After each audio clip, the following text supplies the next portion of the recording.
অতিরিক্ত ব্যস্ততা কেউই থাকে না। যার যতটুকু প্রয়োজন সে তোমাকে ততটুকুই সময় দেবে, কারণ সে ততটুকুই তোমার খোঁজ খবর রাখবে। কার যখন তার প্রয়োজন ফুরিয়ে যাবে তখন সে আর তোমাকে চিনবে না, কারণ তখন সে তার অজুহাতটাকে খোঁজার চেষ্টা করবে। আজকে আমি এই ব্যস্ত, কালকে এই ব্যস্ত, কারণ প্রত্যেকটা মানুষের মধ্যেই কিছু না কিছু সময় আছেই। কারণ সে তো তোমার সাথে যখন তোমার সাথে তার ভালো লাগবে না কথা বলতে, সে তখন অজুহাতটাই খুঁজবে।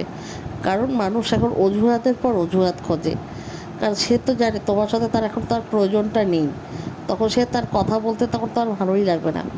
যখন ভালো লাগবে না, সে তখন নানান কাজে ব্যস্ততা দেখাবে, নানান কাজের সব ছুতা দেখাবে।